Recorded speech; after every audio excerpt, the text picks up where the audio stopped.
Aurélie a grandi en rêvant d'une famille unie. À 18 ans, elle est devenue maman, prête à offrir l'amour qu'elle n'a pas reçu. Mais sa quête de bonheur a été marquée par une relation toxique où elle a dû se battre pour protéger son fils de la violence domestique. Un document pour l'œil de Mathieu. Voici son histoire. Bonjour et bienvenue. Est-ce que tu peux te présenter s'il te plaît ? Oui, alors je m'appelle Aurélie. Je suis la maman d'un petit jeune garçon de 12 ans, Andreas. Et future maman, puisque je débute en février un parcours PMA pour avoir un deuxième enfant. Quand on a échangé précédemment, tu m'as parlé de cette envie, besoin, quand tu étais plus jeune, de parentalité. Cette envie d'être maman, et ça a démarré quand et comment ? Ça a démarré très tôt, puisque déjà dès toute petite, quand on me demandait qu'est-ce que tu veux faire plus tard, je répondais je veux être maman. Et ça s'est surtout accentué au moment de mon adolescence, quand à 13 ans, j'ai fait une grossesse nerveuse.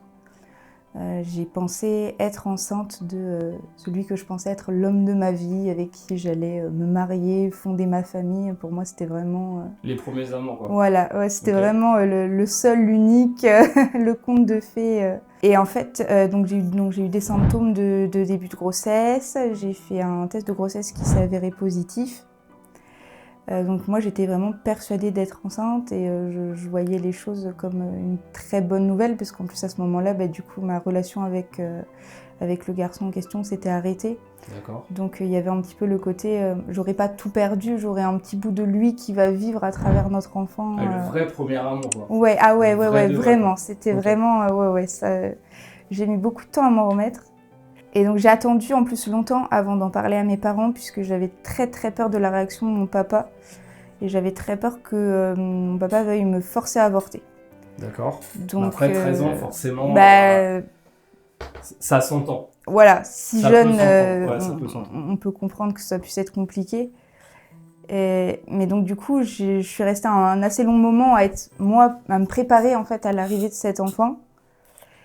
Et finalement, quand j'en ai enfin parlé, que j'ai été voir un gynécologue, il s'est avéré qu'en fait, j'étais pas enceinte. Et à ce moment-là, ça a été vraiment terrible, parce que moi, j'avais l'impression de perdre un bébé. D'accord. Alors qu'aux yeux de tout le monde de la société, je ne perdais rien du tout, puisqu'il n'y avait jamais rien eu. Mais c'était dans ta tête que donc, t'étais c'est ça. Des semaines et des semaines mis en tête que t'étais enceinte. C'est ça. Et donc, c'était vraiment très compliqué, parce que j'étais terriblement malheureuse, mais en même temps, je n'avais pas le droit de l'être, parce que finalement, personne ne comprenait que tu puisses l'être. Que je puisse Pourquoi l'être. C'est ça, surtout si jeune, un désir d'enfant si jeune, à 13 ans. Enfin, les gens ne s'imaginent pas qu'on puisse à ce point-là désirer un enfant déjà, c'est ça. Est-ce que ce désir d'enfant, si jeune en tout cas, il vient peut-être que... je sais pas, tu as eu des problématiques familiales qui fait que tu avais envie, toi, de te construire à part, avec une image bien particulière que toi, tu t'étais forgé de la famille, peut-être ? Complètement, parce que j'avais une famille assez dysfonctionnelle, avec un papa qui était aimant, mais qui était très angoissé à l'idée que les choses n'aillent pas dans son sens, et qui pouvait se montrer très très violent verbalement, dès que c'était pas le cas. D'accord. Donc à la fois pour moi et pour ma maman, il y a eu des années assez difficiles, et j'ai passé mon enfance à rêver de cette famille qu'on voyait dans les émissions de télé, avec les frères et sœurs qui se chamaillent. Donc j'étais fille unique en plus. Donc les frères et sœurs qui se chamaillent, la maman qui prépare le bon repas, tout le monde qui se retrouve le soir et qui se raconte sa journée. Enfin, je voyais ça à la télé, chez mes amis. Comme dans les séries, quoi. Vraiment, mais vraiment, vraiment le cliché. Les sitcoms, Et moi, ça me faisait rêver. Et je le voyais en plus beaucoup chez mes amis, parce que je viens d'un milieu rural, campagnard. Donc c'est vrai qu'il y avait quand même beaucoup de fratries et de familles assez nombreuses, où il y avait quand même une certaine cohésion familiale. Et donc c'est vrai que quand j'allais, moi, partager un repas chez des amis, qu'ils étaient tous là réunis avec leurs frères et sœurs à se chamailler autour de la table, eux ils se chamaillaient, ça les agaçait, et moi je me disais mais ils se rendent pas compte de la chance qu'ils ont en fait d'avoir tout ça. Donc il y avait vraiment cette idée de me dire, à défaut de l'avoir eu moi enfant, plus tard je vais moi la créer ma famille à moi, quoi. Donc t'offrir ce petit moment sitcom que toi tu espérais et voulais, quoi. C'est ça. Ok. Tu donc tombes enceinte forcément vu que t'es maman d'un garçon. Oui. Forcément.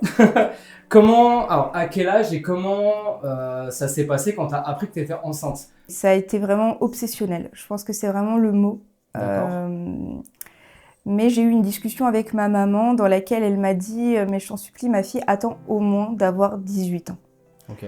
Je sais pas pourquoi, pour elle, il fallait attendre au moins d'avoir 18 ans. Et en fait, moi, j'avais qu'une peur, j'avais une relation très fusionnelle avec ma maman. Et j'avais très très peur, si je ne le faisais pas, de la perdre. Ok. De me dire, elle va me rejeter, Je savais qu'il y avait des tas de jeunes filles qui, quand elles tombaient enceintes, adolescentes, étaient rejetées par leur famille. Donc j'avais très peur de ça, donc je me suis dit, il faut que j'attende. Donc j'ai attendu, donc j'ai eu 18 ans le 2 août, et je suis tombée enceinte en octobre. Ah oui. T'as vraiment attendu 18 ans. J'ai vraiment attendu pile les 18 ans. Ok. Et donc à ce moment-là, j'avais personne dans ma vie. Et je me voyais pas vraiment faire ma vie avec quelqu'un d'autre, parce que moi j'étais toujours dans l'optique de mon amour de jeunesse, quand j'avais 13 ans, c'était D'accord. lui le seul, l'unique. Ok. Et donc du coup, je me suis posé la question de comment faire. Et donc je me suis rendu compte en fait sur internet qu'il y avait des sites sur lesquels des gens pouvaient se proposer comme donneurs auprès des femmes seules ou des couples homoparentaux. Et en fait j'ai parlé de cette démarche-là avec un ami, mais qui était un ami sans vraiment être un ami finalement, une connaissance Ouais. assez vague. On se connaissait autour de goûts musicaux en commun. Et je sais pas pourquoi en fait j'en suis venue à lui parler un petit peu de cette démarche-là. Et à ce moment-là en fait lui m'a confié que il avait en fait un couple de femmes homosexuelles autour de lui à qui il avait permis d'avoir un enfant. Donc c'est lui qui a été donneur. Et du coup en fait il s'est proposé d'être mon donneur. Donc du coup il s'est trouvé que finalement c'est passé par lui et pas par quelqu'un que je ne connaissais pas. Donc pas quelque chose de légal. Mais non, pas du tout quelque chose de légal. Ok. C'est important d'entendre ça. Alors pas du tout dans le jugement, etc., mais dans le fait où aujourd'hui, même avec la PMA, c'est extrêmement compliqué d'avoir des enfants quand on n'est pas un couple dit normal, avec un homme et une femme. Si on est une femme seule, un couple homoparental, etc., c'est hyper compliqué. C'est pour ça qu'énormément de personnes partent à l'étranger pour faire ce genre de démarche-là, la même démarche que toi t'as faite finalement, mais sous l'égide d'une autorité à l'étranger. C'est ça. Donc alors il t'a permis de tomber enceinte, d'avoir un enfant. Quand t'as appris que t'étais enceinte et que ça avait marché, comment ça... Quand je l'ai appris, franchement, j'avais l'impression que mon cœur allait exploser tellement il y avait d'émotions. C'était incroyable. Franchement, ça a vraiment été un moment magique.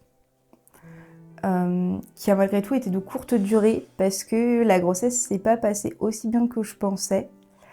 Parce que du coup, moi, dans ma tête, j'étais toujours avec cette image un petit peu des sitcoms la femme enceinte et la jeune maman, elle a la plus belle chose au monde. Elle a un bébé, donc elle est resplendissante, elle se sent super bien, elle est merveilleuse, et enfin tout va bien. Et moi, je me sentais pas bien du tout, j'étais très malade, je me sentais épuisée, je me sentais comme une loque, j'avais l'impression qu'il fallait toute l'énergie du monde pour me traîner jusqu'au frigo, prendre un truc à manger et me retraîner dans le canapé. Et en fait, je me suis dit, mais le fait que je me sente comme ça veut dire que je ne suis pas faite pour être mère, je ne vais pas être une bonne mère. Ah oui, ça t'a carrément... Tu t'es remis en question là-dessus. En fait, pour moi, c'était pas normal en fait. D'accord. Pour moi, une bonne maman se devait d'être pleinement épanouie pendant sa grossesse et avec les premiers mois avec son bébé. Et moi, c'était pas mon cas. Donc je me suis dit, en fait, c'est une catastrophe. Je me suis plantée. J'avais terriblement envie de cet enfant.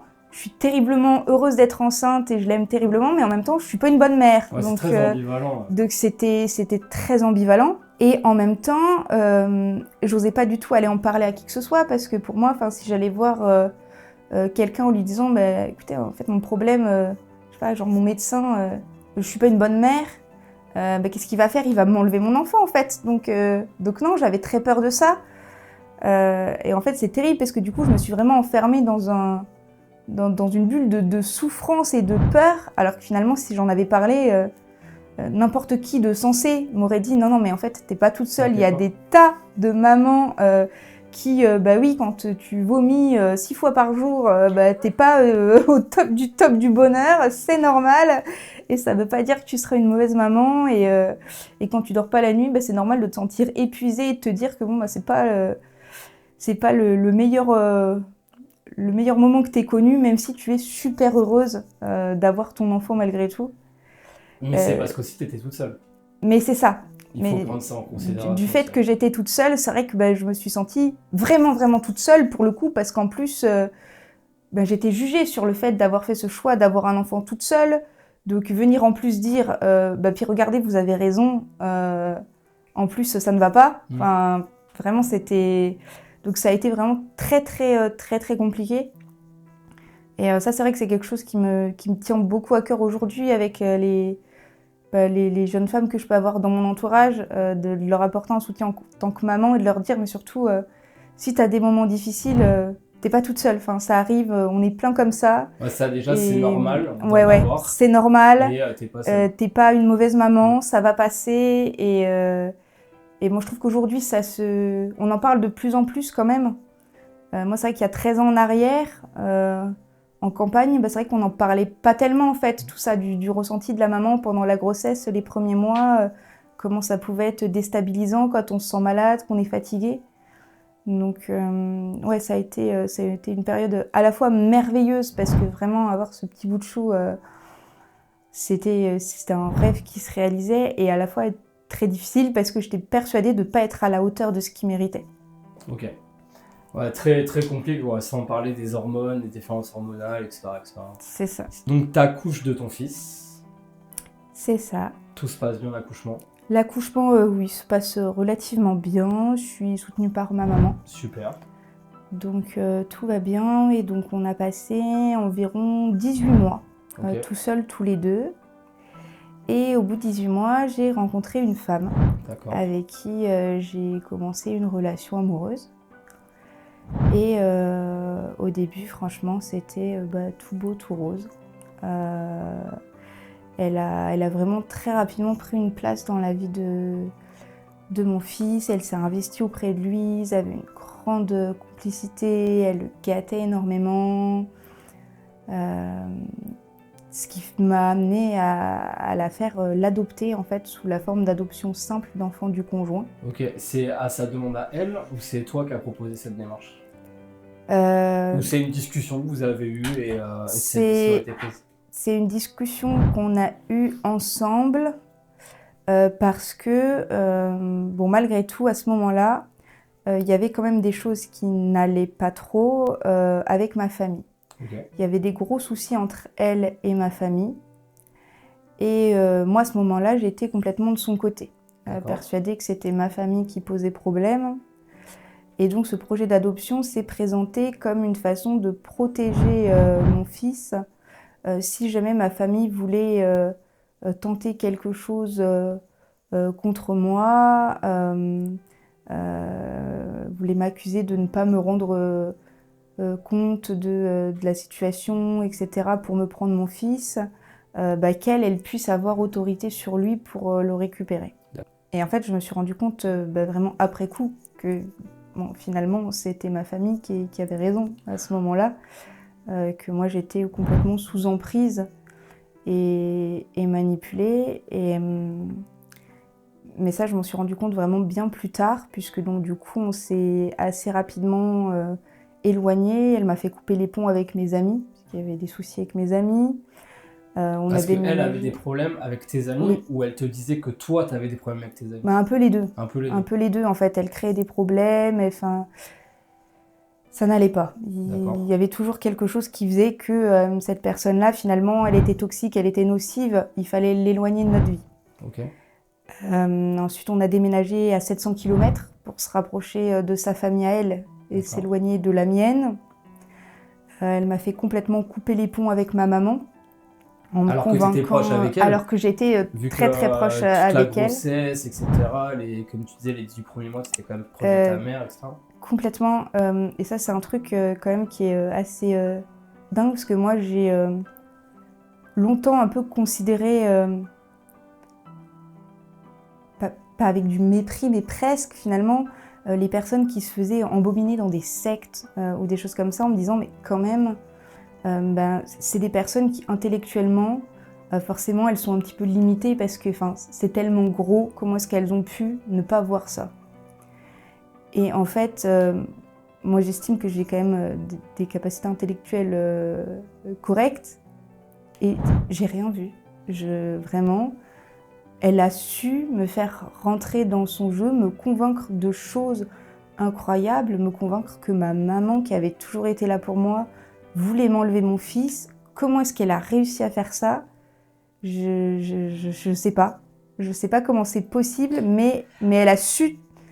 Et c'est vrai qu'on se rend pas compte à quel point en fait les personnes manipulatrices comme ça peuvent vraiment être dangereuses et peuvent vraiment toucher n'importe qui, quoi. C'est pas que les autres, on n'est jamais à l'abri au final et ça peut vraiment aller très vite. Et donc du coup on s'est éloigné de ma famille. Le fait d'être éloigné faisait que moi j'avais pas vraiment d'avis extérieur non plus sur la situation. Et comme du coup moi j'avais quand même ce début de vie de maman où je m'étais sentie pas trop à la hauteur, pas trop sûre de moi, elle a beaucoup joué là-dessus. Et du coup moi à un moment j'en suis venue à me dire que en fait heureusement pour mon fils qu'elle était là parce qu'elle était la personne bien dans sa vie. Qui compensait la pauvre mère nulle que moi j'étais, et puis ma famille toxique et mes amis nuls. C'est ce que toi tu ressentais ou c'est ce qu'on te faisait ressentir? Je pense que c'est un mélange des deux en fait. Je pense qu'il y avait d'une part, moi, une fragilité, une tendance à douter de moi, et dont elle s'est servie derrière. Pour venir me dire mais regarde ça tu ne fais pas bien, ça tu ne fais pas bien. Donc il y a eu vraiment un mélange des deux. Et à un moment j'ai pris conscience qu'il y avait vraiment quelque chose qui n'allait pas dans notre couple, que notre relation était vraiment toxique. Mais je me suis dit que en fait je ne trouverais pas mieux parce que qui pourrait vouloir de moi? J'étais arrivée à un stade où vraiment j'avais une telle estime de moi-même que je me disais mais personne ne voudrait de moi. Et au moins elle, du coup, elle me supportait et puis elle pouvait être là, quelque chose de positif pour mon fils. T'es dur avec toi-même quand même. Très dur. Ouais, non franchement, mais c'est... Parce que tout a été fait en fait pour que j'en vienne à penser ça aussi. Et donc du coup, en fait, je subissais en me laissant faire, en me disant c'est pour le bien de mon fils. Et alors ça par contre, vraiment, il y a un moment où je sais pas l'expliquer, où ça a dérapé avec mon fils aussi. D'accord. Je saurais pas dire quand, je saurais pas dire si ça a été rapide ou pas, je sais pas. Mais il y a un moment où de plus en plus, elle s'est mise à se montrer extrêmement autoritaire, à avoir des attentes mais complètement exagérées. Par exemple, à table, il fallait... se tenir bien droit, ne pas mettre les coudes sur la table, tenir correctement sa fourchette, mâcher la bouche fermée, ne pas faire tomber la moindre miette. Et si ce n'était pas le cas, elle hurlait, mais vraiment, quand elle s'énervait, elle avait une façon d'hurler sur lui, sur nous, qui était assez particulière. Il avait quel âge ton fils à ce moment-là? Il était encore petit, il avait 4 ans. Ah oui. Ouais, 4 ans. Il était vraiment petit encore. Je pense autour de ces 4 ans. Et donc il y a eu toute une période assez compliquée comme ça où moi je vivais très très mal la façon dont elle se comportait avec lui et où en même temps j'avais beaucoup de mal à m'interposer parce que moi ce qu'elle me renvoyait c'est mais toi t'es nulle, toi tu ne sais pas élever ton enfant, tu ne sais pas lui inculquer de règles de vie, tu ne sais pas le guider, tu ne sais pas l'accompagner, tu ne sais pas... Et donc finalement, il y a beaucoup de choses que j'ai laissé faire en fait en me disant c'est pas normal que ça me choque, c'est moi qui ai un problème. Et c'est par la suite, j'ai eu la chance, et vraiment je les remercierai jamais assez pour ça, et notamment une personne en particulier qui est aujourd'hui décédée, qui a eu un cancer, qui est décédée très jeune, il y a quelques mois. Gaëlle, une amie avec qui j'ai énormément parlé et qui, elle, m'a vraiment permis d'ouvrir les yeux sur tout ce qui se passait dans ma maison, sur le fait que je n'avais pas à être traitée comme ça, que non, ça n'était pas normal de traiter un enfant comme ça, qui m'a beaucoup aidée à reprendre confiance en moi. Et c'est vraiment grâce à cette personne que j'ai finalement pu trouver le courage au bout d'un moment de demander le divorce. Donc au départ, quand j'ai demandé le divorce, l'idée c'était qu'il y ait une garde alternée, puisque de toute façon, de son côté à elle, ça n'aurait pas été envisageable qu'elle me laisse... L'autorité parentale pleine. Qu'elle me laisse voilà, seule avec notre fils. Et dans ma tête, il y avait quand même toujours à ce moment-là aussi un petit peu ce côté où je me suis dit ça va aller mieux parce que moi, comme je fais des choses pas bien, bon bah au moins on va fonctionner à ma façon quand il sera avec moi, mais quand il sera avec elle, il aura son fonctionnement à elle, donc ce sera plus clair pour lui, il sera moins perdu. Et finalement, les choses vont s'apaiser. Et bon, finalement, les choses ne se sont pas apaisées, la violence a été que crescendo. Et il y a un moment où du coup j'ai dû vraiment voir les choses en face et me rendre compte que ça allait pas du tout. Je me suis retrouvée avec mon fils qui... il y a une scène notamment qui m'a beaucoup marquée. Mon fils a toujours été un peu tête en l'air, donc il a tendance à beaucoup perdre ses affaires.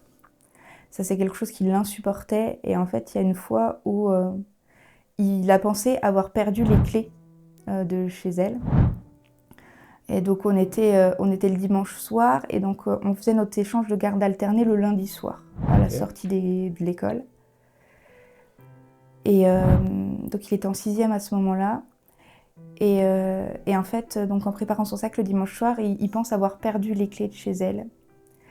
Et en fait là je l'ai vu chercher dans la maison désespérément les clés partout, dans un état que je saurais même pas décrire. C'est en larmes, à bout de souffle, tremblante partout. Crise d'angoisse. En angoisse, mais totale. Alors qu'il a que 11 ans, puisqu'il est en 6e. À 11 ans. Il devait avoir 11 ans, quoi. Parce qu'il a perdu des clés. Ouais, c'est fou. Enfin, et je pense que c'est vraiment à ce moment-là que j'ai pris conscience que...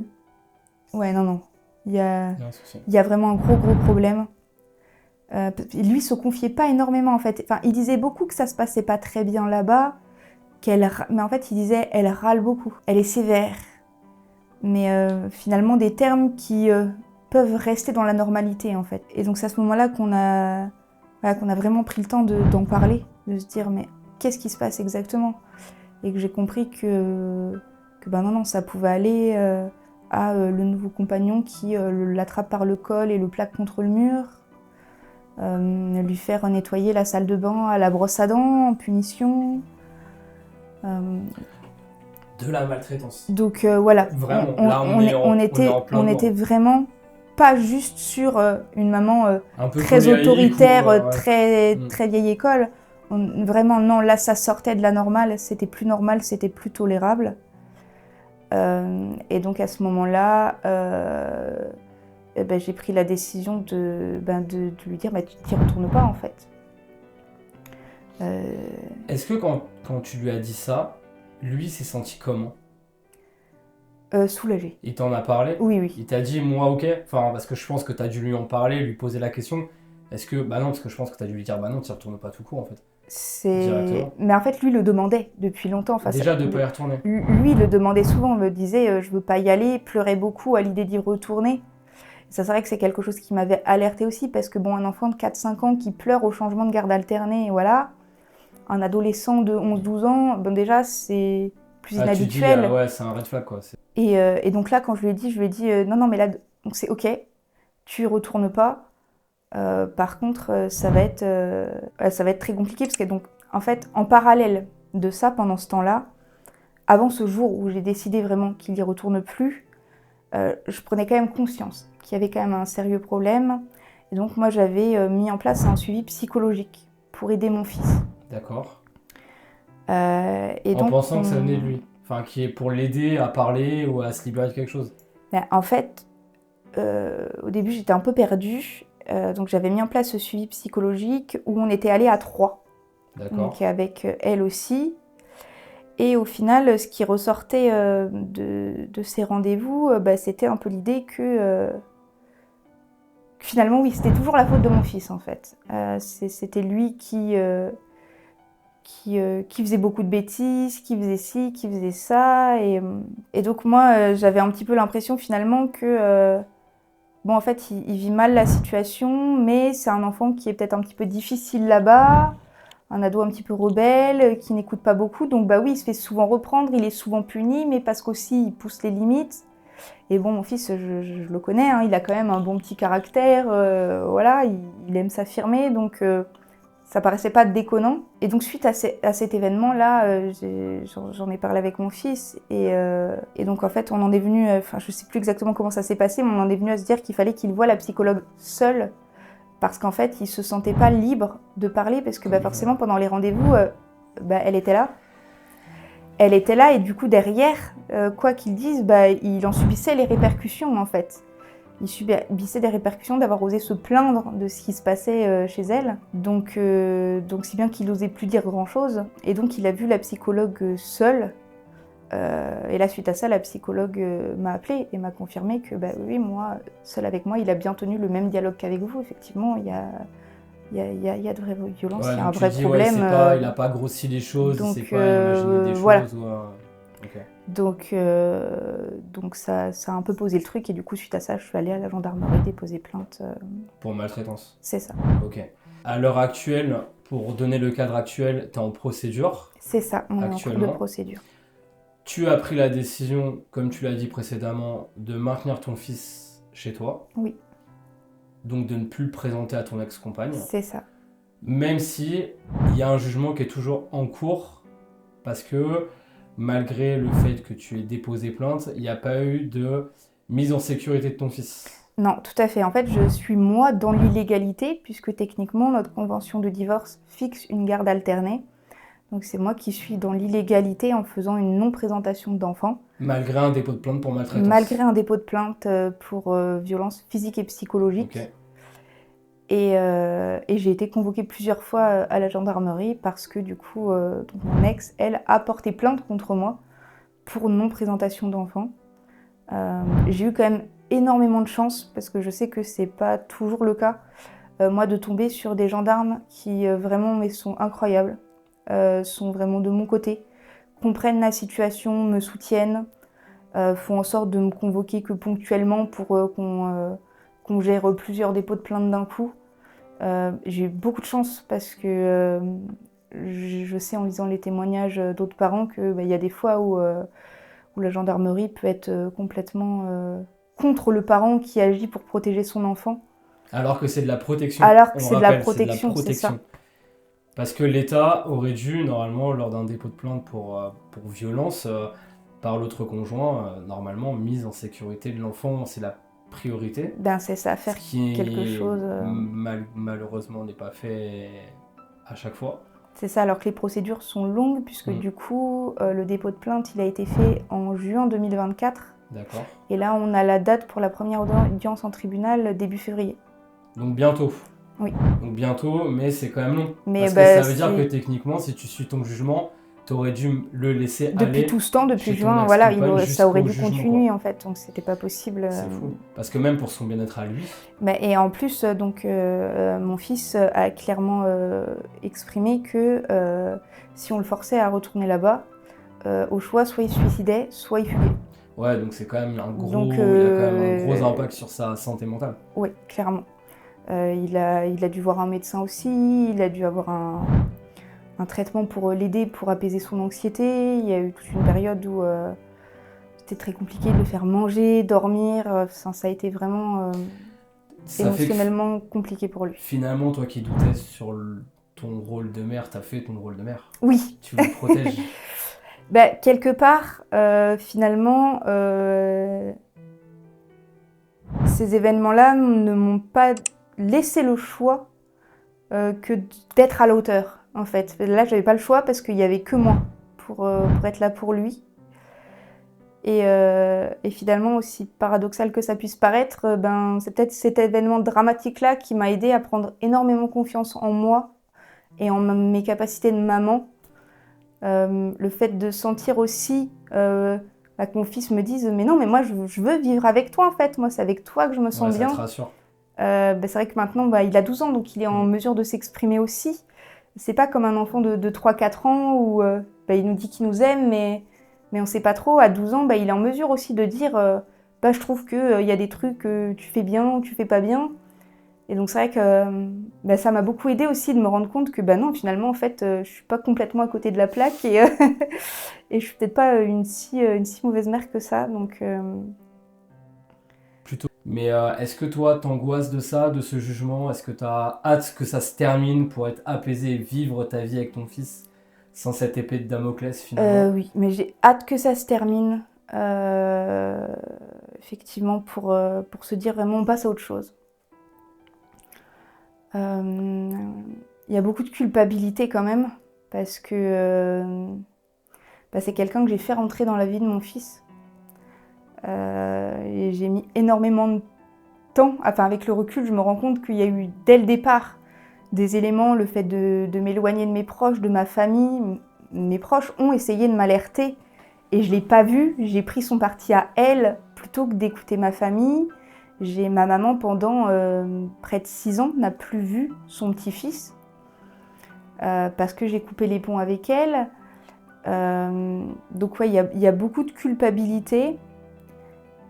Et à la fois, j'ai la maturité maintenant, je pense, de me dire que on n'a pas de temps à perdre, à pleurer sur le si j'avais pu, si j'aurais dû, c'est maintenant. Donc du coup, c'est vrai que le passé, c'est le passé, ouais. C'est maintenant qui compte, quoi. Voilà, maintenant j'arrive quand même à être là dans une dynamique de me dire, il y a beaucoup de regrets, mais maintenant c'est qu'est-ce qu'on fait? Comment est-ce qu'on profite à fond de chaque moment? Comment est-ce que on reconstruit la relation entre ma maman et mon fils? Comment est-ce que je reconstruis ma relation avec ma maman? Comment est-ce que je me reconstruis une vie? Comment est-ce qu'on se reconstruit une famille? Et comment est-ce qu'on avance malgré tout ça? T'es aussi en parcours? Oui. Pour faire donc une PMA, c'est ça? C'est ça, pour faire une PMA cette fois. Donc c'est quand même... Toi, tu te mets quand même des gros challenges. C'est quand même sacré truc, quoi. Sacré truc. Okay. Ouais, cette décision-là, elle n'a pas été facile à prendre. C'est vrai que moi, à la base, je me projetais vraiment avec une vie de famille très classique, avec un papa, une maman et beaucoup d'enfants, mais vraiment, 8, 10, 12 enfants. Moi, je me voyais vraiment la famille nombreuse, quoi. Clairement, ça s'est pas du tout passé comme ça. Et puis, là, je me suis retrouvée à un moment de ma vie où tout le tumulte de tout ça s'apaise malgré tout, où j'ai 31 ans, tic-tac, tic-tac, l'horloge biologique, et je me dis, maintenant, qu'est-ce que je fais du coup de ma vie? Et j'ai essayé de refaire ma vie avec quelqu'un, parce que c'est vraiment quelque chose qui me tiendrait à cœur, de partager ma vie avec un partenaire. Et en fait, ça aboutit jamais. Et là, c'est vrai qu'il y a eu un moment où je me suis dit, en fait, là, je suis à un stade où si je veux avoir au moins 2 ou 3 enfants, c'est un peu... C'est maintenant. Ouais. Parce qu'après, physiquement, il sera trop tard. Et j'ai aucune garantie de me dire que dans 6 mois, 1 an, ça y est, je vais trouver la personne avec qui faire ma vie. Donc, est-ce que je suis prête à renoncer à avoir d'autres enfants pour ça. Et je me suis dit, en fait, non. Et au vu de tout ce que j'ai traversé, je me suis dit, mais en fait, mais bien sûr que tu es capable d'élever un deuxième enfant toute seule. Et je pense qu'en plus, ça va être en fait tellement facile finalement, comparé après tout ça. Parce que, déjà parce que je vais avoir aussi une maturité qu'on n'a pas à 18 ans. Parce que je vais avoir une confiance en moi aussi. Quand je vais me sentir fatiguée, je vais me dire, bah, je suis fatiguée, c'est normal, je suis enceinte, je vais me reposer, je vais prendre soin de moi. Et pas me dire que je suis une mauvaise mère. Parce que même si je suis quand même assez isolée, j'ai quand même quelques personnes autour de moi qui sont des soutiens précieux et de confiance. Donc ça va vraiment se passer complètement différemment. Et je me suis dit, mais en fait, je veux pas renoncer à ce bonheur-là. Et je me dis que si je rencontre un jour vraiment la bonne personne avec qui partager ma vie, bah, le fait que j'ai déjà 2 ou 3 enfants devrait pas lui poser de soucis en fait. C'est joli. Voilà. C'est chouette, c'est cool. C'est une belle démarche. Donc c'est une nouvelle aventure. Une nouvelle aventure dans l'aventure. C'est ça. On arrive à la fin. On a dépassé un petit peu. Moi, je termine par 2 questions à chaque fois. La première, c'est en te remémorant tout ce que tu as traversé. Est-ce que tu as une chanson qui te vient en tête ? Comme ça, c'est nul, hein. Moi, la chanson à laquelle je pense, c'est une berceuse pour enfants. C'est Une bulle vole. Et en fait, c'est une chanson que j'ai énormément chantée à mon fils. Et c'est la chanson qui, pour moi, m'évoque ces moments où on était juste tous les deux, un peu seuls contre le monde. Avec de la douceur mais il y avait tout cet amour qu'on avait et qui finalement nous a permis de traverser tout ça. Ok. Et c'est cool. Voilà, c'est une chanson à laquelle je suis très attachée. Ouais, mais t'as entièrement raison, t'as le droit. Et est-ce que tu aurais un message à faire passer à des personnes qui vivent la même situation que toi, qui sont en plein dedans? Ouais, vraiment, s'il y avait un message que j'aimerais faire passer, c'est quelle que soit la situation dans laquelle on est, si on se sent en difficulté, qu'il faut en parler. Parce qu'on a toujours tendance à se dire qu'on est tout seul, qu'on est moins bien qu'eux, qu'on va être jugé. Et en fait, des fois, simplement parler, ça permet d'obtenir du soutien, d'obtenir de l'aide. Et c'est tellement précieux, ça change tellement les choses. Donc vraiment, ne pas hésiter. Et ne pas hésiter aussi, quand on a soi-même vécu des choses un petit peu compliquées, mais à différents niveaux, à le dire. Que ce soit pas un tabou, justement, de se dire, bah oui, quand on vomit toute sa grossesse, c'est pas fun. Hein, donc on peut se sentir pas bien, démoralisé, fatigué et se sentir un petit peu démuni. Et c'est pas pour autant qu'on est une mauvaise maman. Et on a le droit d'avoir du soutien, on a le droit de le dire. On a le droit de montrer qu'on n'est pas infaillible. C'est ça. Eh ben, merci beaucoup de m'avoir accordé cet entretien. N'hésitez pas à vous abonner à ma chaîne. On se retrouve très très vite pour d'autres entretiens. Merci beaucoup.